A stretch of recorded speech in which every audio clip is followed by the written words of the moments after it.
안녕하세요. 김상순입니다. 미얀마에서 군부 쿠데타가 또 발생했습니다. 미얀마 군부는 2월 1일 새벽 쿠데타를 일으켜 전권을 장악했습니다. 군부는 이어서 성명을 내고 선거 사기에 대응하여 정부 인사들을 구금했다. 1년간 비상사태를 선포하고 군 총사령관인 민 아웅 클라잉에게 권력을 이양한다. 이렇게 발표했습니다. 이로써 실질적인 지도자인 아웅산 수치 국가고문 겸 외교부 장관이죠. 그리고 윈민 대통령, 그리고 집권당인 민족민주동맹 NLD라고 하는데요. 이 집권당 국회의원들이 대거 감금되었습니다. 아웅산 수치 국가고문은요, 수출입법 위반 혐의로 2005년부터 미얀마의 행정수도가 된 네피도시에서 가택연금 상태에 있습니다. 군부는 수치 국가고문의 집에서 소형 무선 장치 10여 개가 발견되었고, 이것이 불법 수입에 허가 없이 사용되었기 때문이라는 겁니다. 윈민 대통령의 경우에는요, 재난관리법 위반 또 이런 죄목을 달았습니다. 보니까 작년 11월 총선 유세에서 유권자들과 접촉하면서 코로나 방역 수칙을 위반했다는 겁니다. 군부는 아웅산 수치 정부의 장차관 24명을 교체를 했고요. 11개 부처 장관을 새로 임명을 했다고 합니다. 아웅산 수치 국가고문이 겸임했던 외교장관에는 이전 정부의 외교장관이 다시 복귀를 했다고 합니다. 몇 가지 지금 언론 보도 내용들을 지금 이렇게 보고 있는데요. 뒤에서 제가 좀 더 설명을 드리겠습니다만, 이런 걸 보면 어이가 없죠. 불법 수입 워키토키를 소지했기 때문에 국가고문을 쿠데타의 대상으로 삼았다. 이게 말이 됩니까? 어이가 없죠. 쿠데타의 명분은 그러니까 부정선거이고요. 이게 이제 2020년 작년 11월 달에 있었던 부정선거 85%나 NLD 지금 현 집권당인 민족민주동맹이 85%나 차지하는 승리를 했거든요. 이게 이제 부정선거다. 이렇게 되어 있고, 실질적인 지도자인 아웅산 수치 국가고문은 불법 수입 워키토키. 이게 무슨 말이 됩니까? 자, 이런 상태에 있습니다. 그리고 윈민 대통령은 재난관리법 위반. 그래서 군부가 이 두 지도자를 감금한 건데요.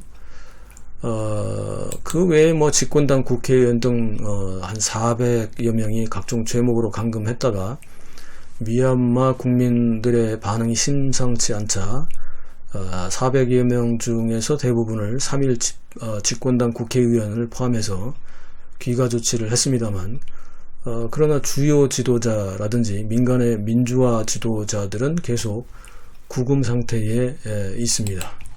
미얀마의 문민정부가 서둘러 해결했어야 했던 세 가지 과오를 한 언론에서 잘 정리를 했는데요. 제가 미얀마 전문가는 아니기 때문에 여러 자료를 좀 보다 보니까 이 주장이 좀 많이 설득력이 있어서 세 가지를 좀 소개를 드릴까 합니다.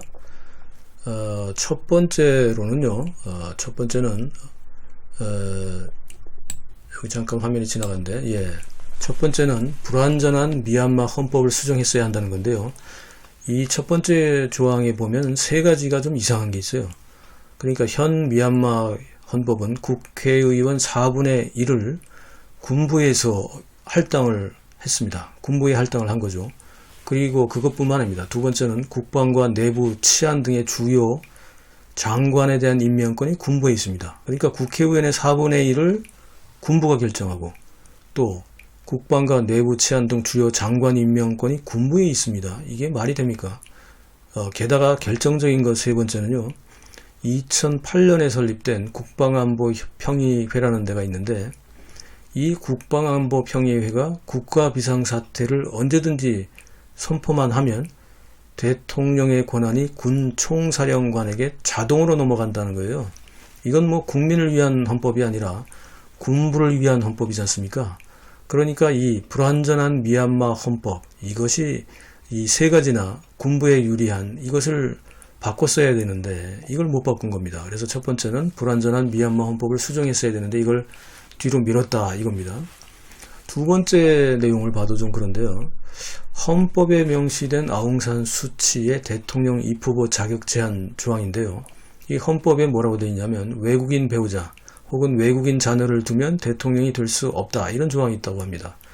아웅산 수치는 영국인과 결혼해서 두 자녀가 있기 때문에 LND 정당을 이끌며 민주화 운동을 했지만 아웅산 수치는 85%의 막대한 완승을 거두고도 대통령 선거에는 나가지 못하고 그래서 국가 고문이라는 별도의 직책을 만들고 미얀마를 통치했습니다. 물론 뭐 외교부 장관도 겸임을 했습니다만, 자 이것도 결국 이제 헌법에 대한 대통령 입후보 자격 제한 조항, 그러니까 국민이면 나가야 되는 거 아닙니까?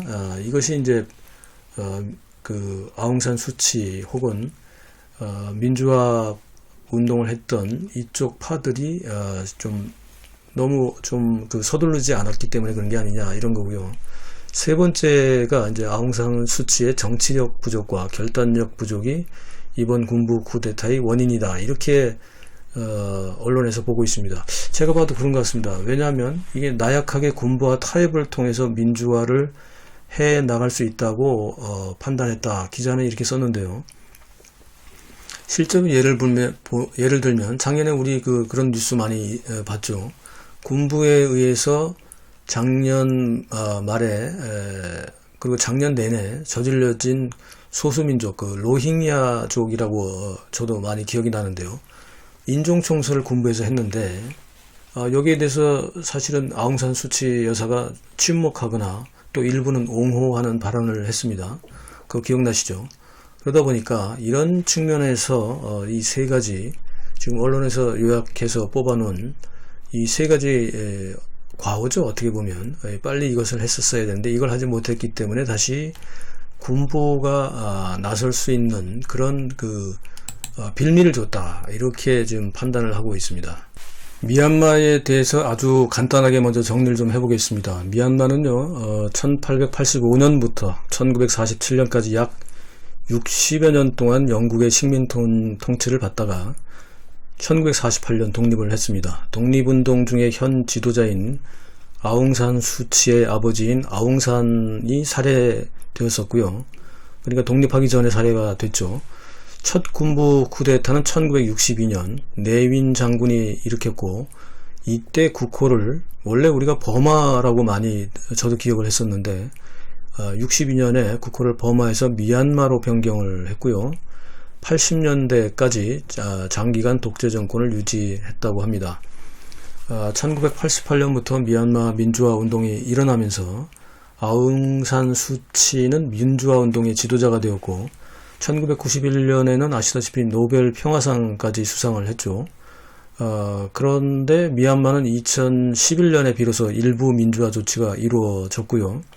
마침내 2016년 선거에서 NLD 정당의 승리로 문민정부가 처음 출연을 했습니다만 역시 일부 민주화에 불과했고 작년 2020년 11월 선거에서 집권당인 NLD가 무려 83%가 넘는 압도적인 승리를 얻었지만 오랜 동안 권력을 누렸던 군부가 이 선거를 이번에 부정선거로 규정을 하고 쿠데타를 일으킨 겁니다. 이번 군부의 쿠데타는 사전에 조짐이 보였다고도 합니다만 그런데 미얀마 헌법과 보셨다시피 여러가지 그 상황을 좀 전에 말씀드렸던 내용을 보면 아웅산 수치 정부가 이걸 뭐 알고 있었다고 설사 하더라도 말이죠. 이걸 어떻게 해볼 도리가 없었을 것 같습니다. 그렇죠? 너무나 뭐 군부의 힘이 막강했기 때문에 헌법으로 보장되어 있는 자 그러다 보니까 민주화를 진행하는 과정이 있었다 이렇게 볼 수 있고요. 군부는 민주화 시위에 대비해서 우선 약 5,400만 국민의 절반이 사용하는 페이스북 접속을 차단을 했고요. 그 외에도 인스타그램, 메신저, 왓츠앱 등의 SNS 서비스가 제한되었다고 합니다. 두 번째 군부가 한 조치는 코로나 방역을 핑계로 30여 명 이상 모임 금지 조치를 발표를 했는데요. 세 번째는 밤 8시 이후에 밖으로 나오지 말라, 이런 통행 금지령까지 내렸습니다. 그리고 네 번째는 실질적인 수도인 양곤시의 국제공항을 4월 30일까지 폐쇄를 했습니다. 독재 정권들이 하는 게 늘 그렇죠.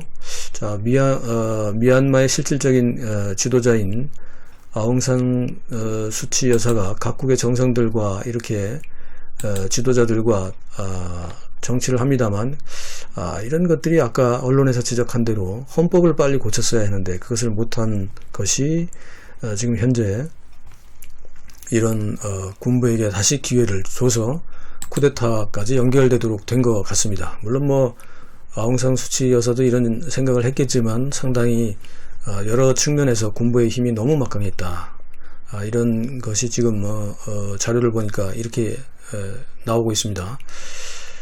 참 안타깝습니다. 예. 미얀마 국민들은 어떻게 하고 있는지 좀 볼까요? 미얀마 국민들은요, 현재 소극적인 쿠데타 운동을 펼치고 있습니다. 지금 몇 가지 영상을 좀 보는데, 경적 운동을 좀 하고 있습니다. 경적을 가지고 지금 이렇게 보면 지나가는 차들이 아직은 이제 미얀마 전체에서 군부 세력들에게 빌미를 주지 않기 위해서 대규모 집회나 이런 시위는 아직 발생되지 않고 서로 이제 어떻게 보면 이제 눈치 보기를 하고 있는 것 같은데요. 일단 첫 번째 나오는 거는 이렇게 차들이 경적을 울리는 거가 있고요. 두 번째는 냄비를 두드리는 건데요. 미얀마도 신년이 되면 악마를 쫓아낸다 해서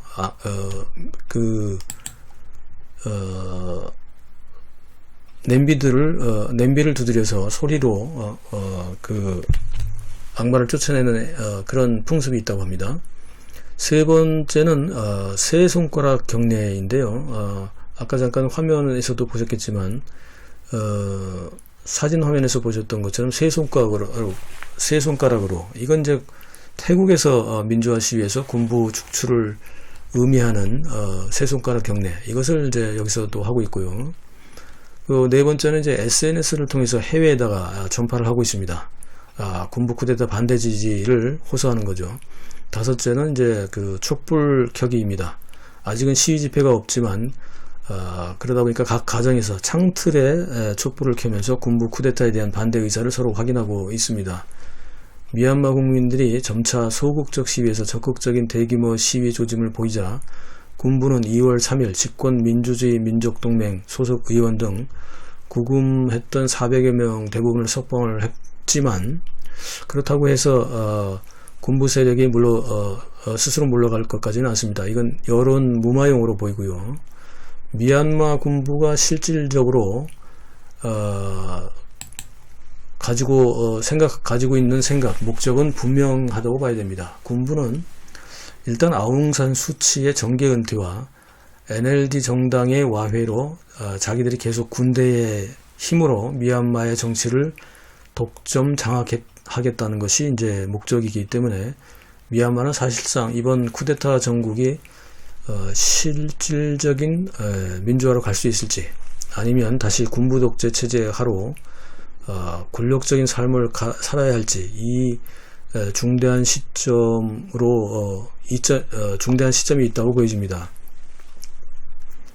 다음 선거에서 이기려면 아웅산 수치는 3년 이하의 징역형에 처해질 것이 거의 확실시되기 때문에, 그러면 내년 1년 뒤에 선거를 하겠다고 했으니까 선거에도 못 나가게 되지 않습니까? 그리고 대부분의 집권당 국회의원들을 선거에 제한할 수도 있을 것 같습니다. 자, 이제 미얀마는요, 군부 대 집권당 혹은 민주화 세력의 싸움이 아니고 군부 대 국민의 대결로 미얀마의 미래를 결정해야 하는 그런 시점이 왔다고 생각이 됩니다.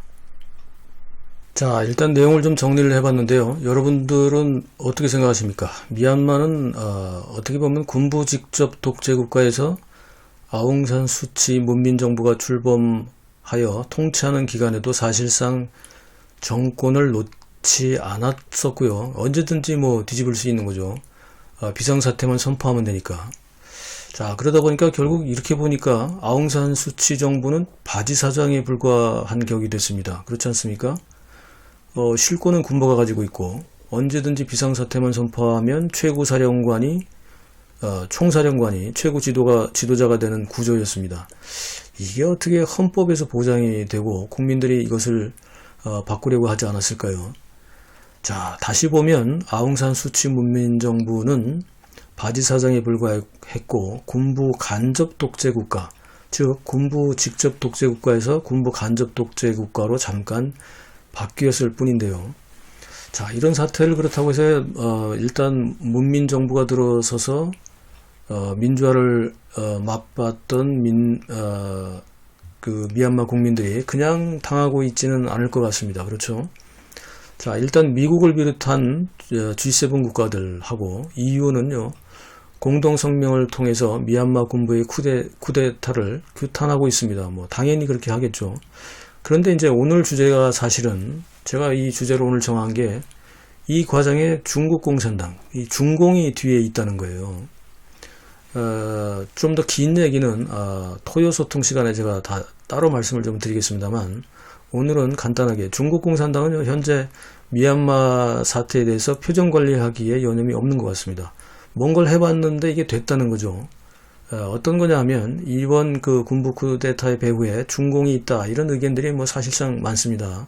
구체적으로 보면 중공의 왕이 외교부장이 1월 12일 날 미얀마를 방문해서 누구를 만났냐면 군부의 총사령관인 흘라잉을 만났습니다. 지금은 이제 쿠데타가 돼서 이 흘라잉이 총사령관이자 미얀마의 최고 지도자가 되어버렸습니다.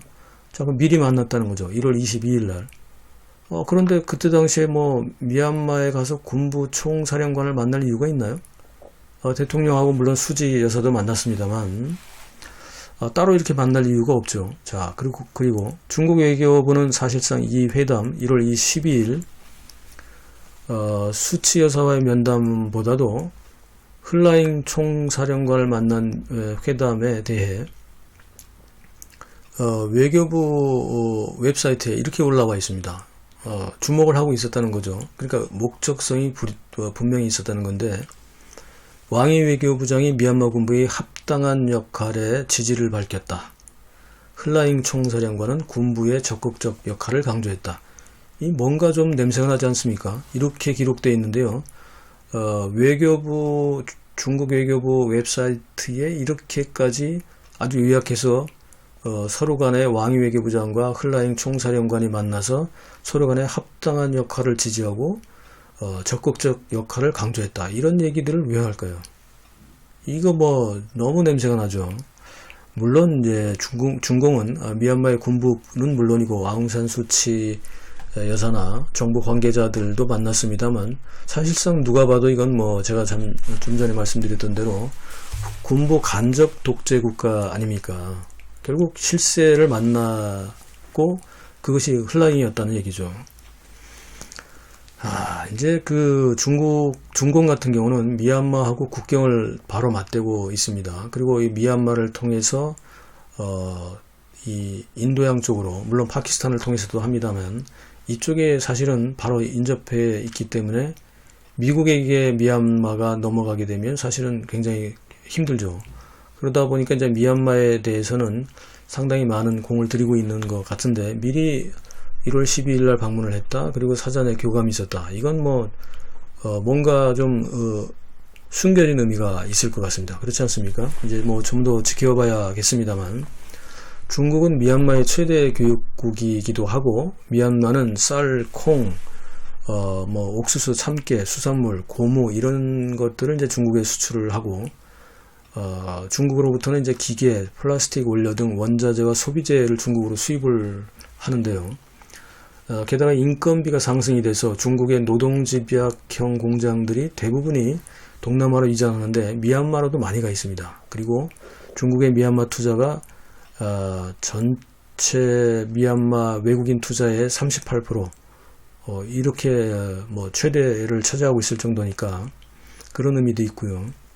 그러다 보니까 작년에도 중국 국가 주석이 19년 만에 미얀마를 방문했고 시진핑이 가서 아웅산 수치 정부를 만났고 여기서 이제 1대1로 아시죠?